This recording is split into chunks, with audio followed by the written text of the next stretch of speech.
4th of July weekend. You know how many people were shot? Over 100. 109 people. Yeah, and 21 have now Killed. Yeah. There were, according to Alderman Ray Lopez, there were 500 incidents captured on ShotSpotter. So that 500. 500, he said. I know, and the cops don't really.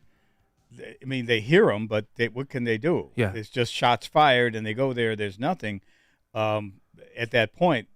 But let me tell you a story. Yeah. Something happened to me just 2 nights ago. Yeah. It wasn't 4th of July weekend, but 2 nights ago, I'm retired, so I'm up at 1:30 in the morning, and I'm reading. I do that a lot because I don't have to go to work.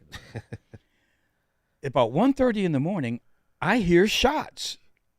But let me tell you where I live. Yeah, go ahead. I live in that part of the West Loop between, like, see those high-rise apartments between Randolph. Where the rich folk live. Between Randolph and Jackson, that high-rise apartments. I live in one over there. Yeah. So I'm in my apartment reading. I'm on the 8th floor, and I hear shots. I hear a couple of 3 or 4 rifle shots, Ooh. and then the rest are automatic pistols, Right. semi-automatic pistols, Right. obviously. So I'm going, whoa, Yeah. this is downtown. Clearly there had been a running gun battle on the Kennedy Expressway. Downtown Chicago. Yeah, downtown Chicago. This is 1:30 in the morning, and I'm going, whoa. That used to be the most protected area of all of Chicago. Not anymore. It's one of the most dangerous areas because the crooks, the thugs, are now stealing the car, driving it down there because they believe they can get a better car down there. They can hold somebody up and get some phones down there, as opposed to in wherever they came from. Right. Well, the mayor laid the fault at certain people's feet. I just want you to hear what the mayor has to say, and then I'm just flabbergasted. So we cut off the pipeline of boys between the ages of 10 and 19 being either victims or the perpetrators. So, yeah, it is personal.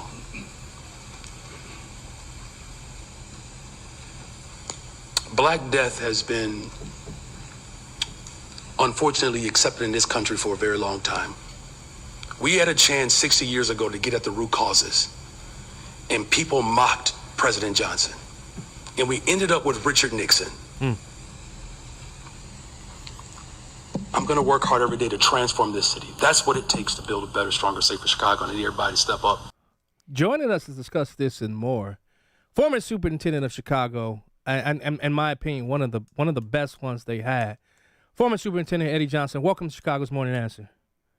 Well, good morning, gentlemen, and thank you for that. I appreciate that. I really do. Yeah, you really were. You understood the issues. You came up through the ranks. As you know, I'm a former police officer myself. Also, we have something in common: Cabrini Green housing projects. Wow. Okay. Yeah, I lived at 1130 Larrabee and 624 West Division. And yeah, 1159 Larrabee for me. Yep. Yeah. Wow. Oh, wow. Yeah, I almost true story. I almost died, and the firefighter saved me when I was a baby. I had a seizure, and the fire department right there on the corner there, Division and Larrabee, they actually saved my life. Yep. I remember those days. Yeah. So, Superintendent, before we get into all that, what happened in Chicago, I've always wanted to know, and I know you guys couldn't talk about it while you were still under the employment of the city of Chicago, but we never really get a behind-the-scenes look of the pressures of the job of being superintendent of Chicago. What are some of those pressures that come from the 5th floor? And you're a cop. You come up through the ranks. You know Right. policing. You know how to police. And then you have this politician comes along and try to tell you how to do your job. Give us a look behind the scenes of what that actually looks like. Because I look at David Brown. I liked him in Dallas. I look at Snellen now.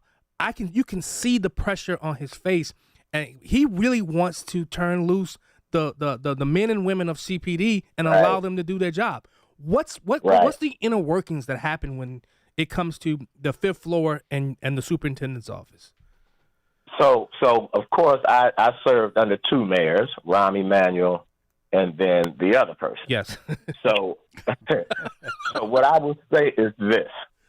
Rahm Emanuel, for me, he was a great partner because the politics of the city he really kept that away from me. He just wanted me to concentrate and focus on being the police superintendent. And believe it or not, I know what we think, in terms of the mayors and the superintendents, but Rahm Emanuel never tried to get me to do anything in terms of being a police superintendent. He listened to me, and he actually let me be the police superintendent.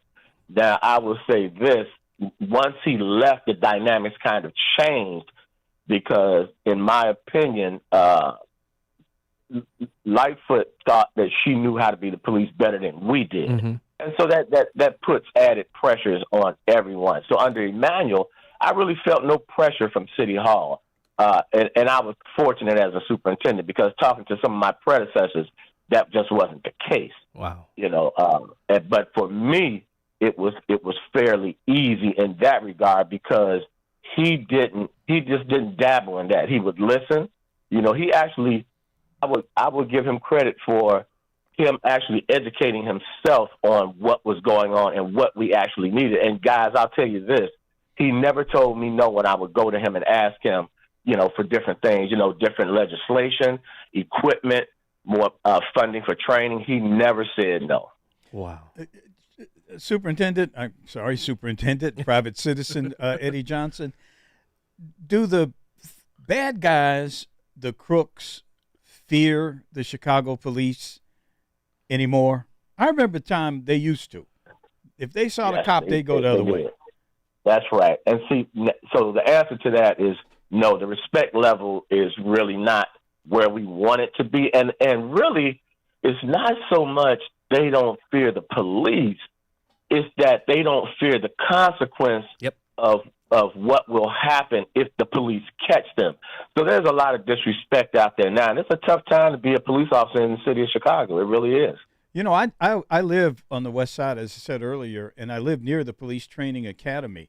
And I see the officers running, doing their physical fitness thing, and I'm noticing that I saw a group a couple of weeks ago, about 25 cops, trainees running together, and half of them were women. Wow. Yeah. They were 5'6", maybe 115, 120 pounds. Yeah. I got to think that the average height and weight of the Chicago Police Department has gone down dramatically. Yeah, it has. I can recall some of the last classes that we promoted while I was still superintendent, seeing exactly what you're describing now. So here's the thing. Because of the anti-police narrative across the country, recruitment is more difficult now. And so in the black community especially, you have this no snitch thing going on. And so a lot of the younger folks that we need to come on the job, they just won't do it in the black community because of that. And let's face it, who are the people that's promoting the no snitch thing? That's the bad guys because they don't want you to do that.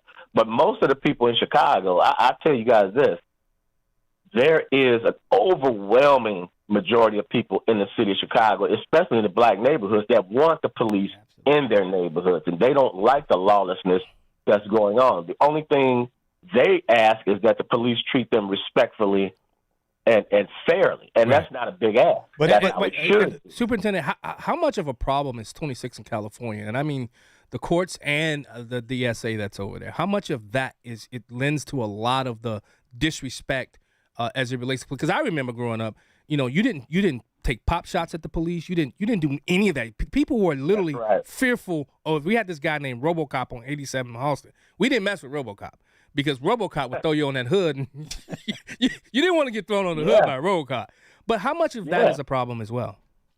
Oh, that's a huge factor because if bad guys don't think there's a consequence, what people have to understand is people out here committing crimes, they don't so much worry about the length of time they might get in jail if they get caught. What they worry about is if there's a consequence. So if there's not a certainty of consequence, then they're going to continue the behavior that they do. And that's the problem. You have to prosecute folks out here when they do wrong. And some people deserve to go to jail. And you look at our surrounding counties, DuPage, Lake County, counties like that, they don't play around with people like that. But in Cook County, the consequence is just not what it should be, or the certainty of consequence. So, so 26 in California plays a huge role in that, and it leads to disrespect, not just for the citizens of this city, but the police officers that we're asking to do that job.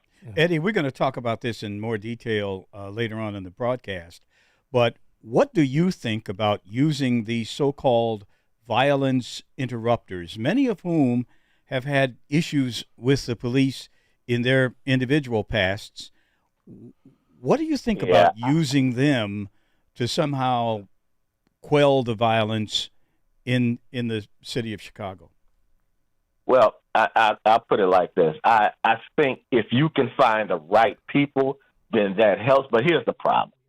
When you talk about violence interrupters and you talk about folks that were in that life, the issue with the police department is this.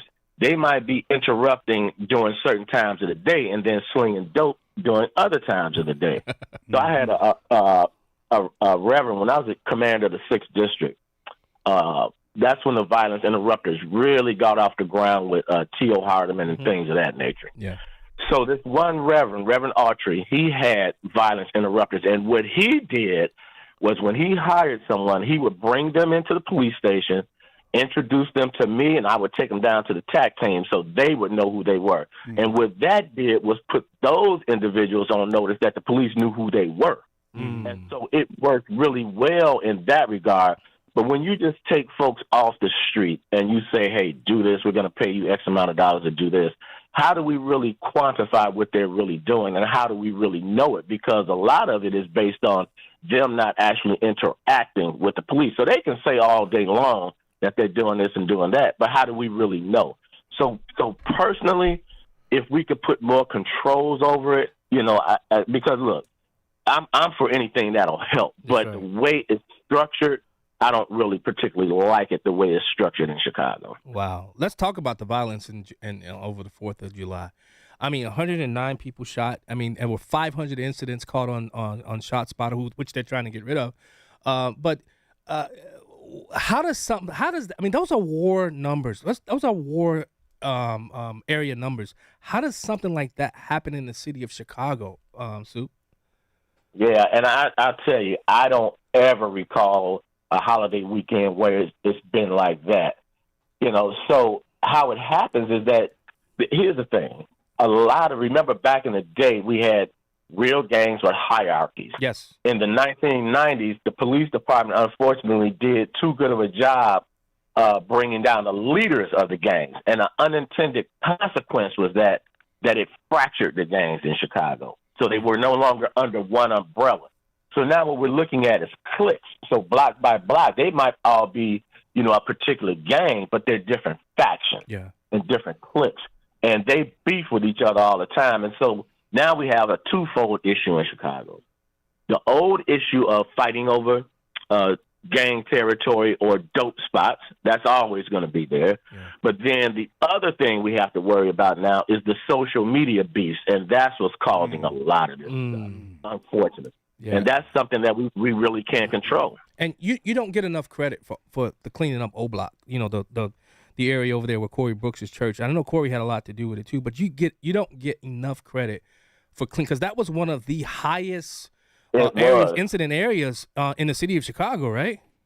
That's right. It absolutely was, and we dug into it and cleaned it out. And that takes a lot of focus. And I'll tell you guys this, going back to Mary Emanuel, so the numbers of the police department had dipped, and I convinced him to, and it didn't take a lot of convincing. He brought the numbers back up to about 13,500. So you looked at a city with 2.7 million people. Wow. Roughly, we got 77 neighborhoods, and then roughly, I think about 225 square miles of geography we have to cover. I wish we were living in a city where we don't need the police in those numbers, but we do. The reality is we do. And now they're down to like 11,000, just over 11,000. That's difficult for them to navigate all the stuff that they have to take care of in the city in terms of keeping down crime, because they just don't have the numbers like that anymore. Yeah. We got about about a minute and 30 left. I want two questions, and make it quick. Is Chicago ready for the DNC convention? And do you think we should separate out and make the superintendent position an elected position in Chicago? I don't think we should make it an elected position. I really don't. I think that the mayor should have, because the mayor is going to live and die with that superintendent. So yeah. I think that, they should have the autonomy to kind of choose the person. But as far as the DNC goes, I talk to the superintendent from time to time. And then, of course, I talk to, cops out on the street. Now, he's assured me that they are ready, So all I can say, because I'm not in there, is I hope that is the case. And then you get a lot of outside resources. You get officers from surrounding cities and things of that nature. Right. So I think that they can handle it as long as City Hall lets them do what they need to do. So I think, hopefully, look, you always got to be concerned about it. You really do. You got to be concerned. And ShotSpotter is one of those tools, in my opinion, that helps us navigate a lot of the stuff, because 70% of calls, shots fired, don't go reported by citizens. So ShotSpotter fills that void, so at least we know where it's occurring, and if there's a potential victim that needs assistance, it directs the police there. So that's what I'll say about that. Well, former superintendent of Chicago PD, Eddie Johnson, thank you so much for joining us on Chicago Morning Action. Hey, listen, you got to come on my show now. We've been going back and forth in text, but you got to come on Black and Right on Saturdays from 4 to 7 one day. You know what? Just let me know, and I'll do that. So, John and Charles, you guys have a great day. All right, thank you so much. Former superintendent of Chicago PD, Eddie Johnson. He really doesn't get enough credit for the job he did as far as comp stats and lowering a lot of the crime across the city of Chicago, Charles.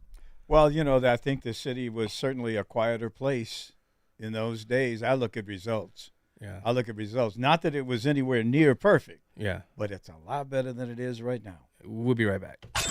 Before you see it on TV, share it on Facebook, or read about it in the paper, hear it here first. This is Chicago's Morning Answer on AM 560. The Answer. Are you searching for the perfect gift that's as thoughtful as it is practical? Look no further than Old Town Oil. Our exquisite selection of extra virgin olive oils and balsamic vinegars make for the ideal present for any occasion. Whether it's corporate gifts to impress clients,